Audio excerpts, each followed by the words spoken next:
how do you set goals? How do you do it? I'm a planner guy. Make a Where's to-do my phone? list? Where's my phone?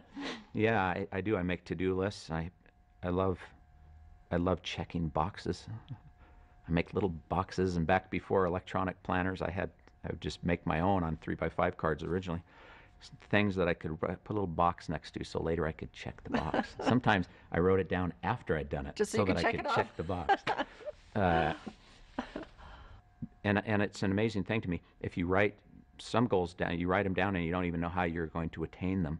Somehow, you just magically are thinking in the right ways to do the right things at the right times, and you accomplish some of those things.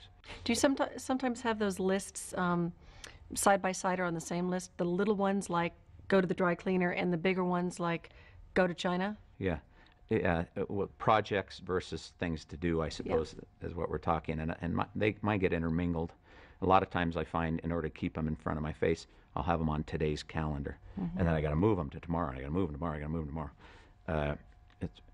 But it is best to have big goals and then the little small components, which is all the boxes you get to check. You hardly ever get to check the project boxes. So you have to have small things so that you can check a box every day and go to bed satisfied. But I did this before we had our first product. I sat down and wrote down some goals, which were outrageous. I mean, they were ridiculous.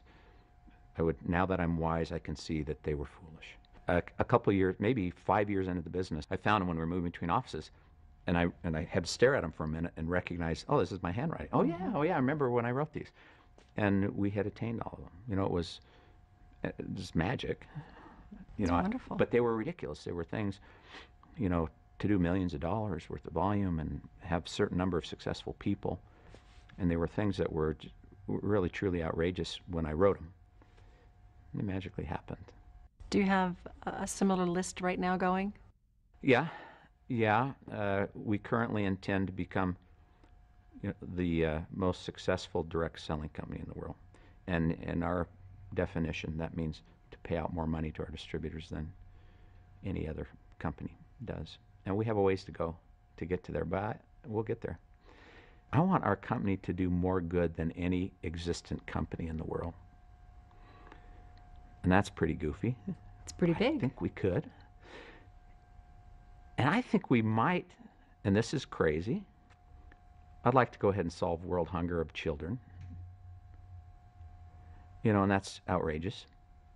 And yet we see our distributors making really interesting headway toward that.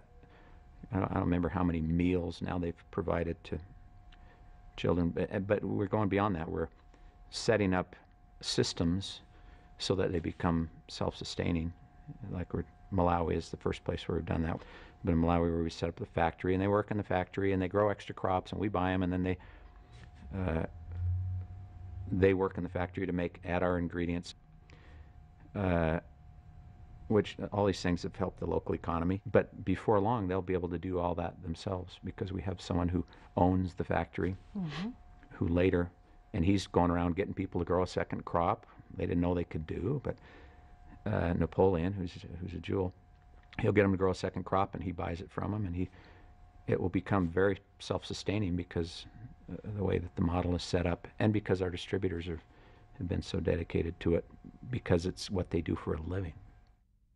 Looking back as that 25-year-old idealistic young businessman, could you ever have imagined that the company would have gotten this big, that you would have been able to check off so many of those things on that to-do list? Yeah, the quick answer is no. And yet, things that we wrote at the time and stuff match up with these kinds of numbers that we've done. And so we actually thought we could. And I think that's pretty naive now that we thought that. I mean, we really shouldn't have had such grandiose thoughts, but we did. And but I didn't translate in my mind what that all meant.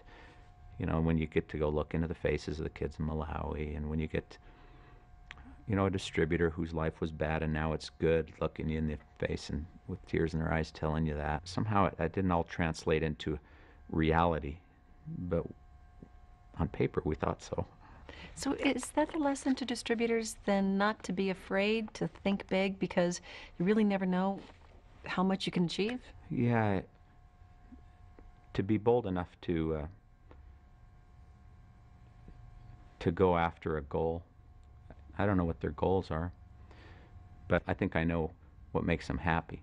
And if they can begin to match their goals with things that make them happy, and go find some opportunity, I don't care if it's ours or anyone's. I happen to believe it's ours, but if they'll be bold enough to pursue that, which takes you out of your comfort zone, makes life kind of scary. But if you can be bold enough to start doing it and persist and stay with it and do it in a way that's enjoyable, then you get to be part of the magic result.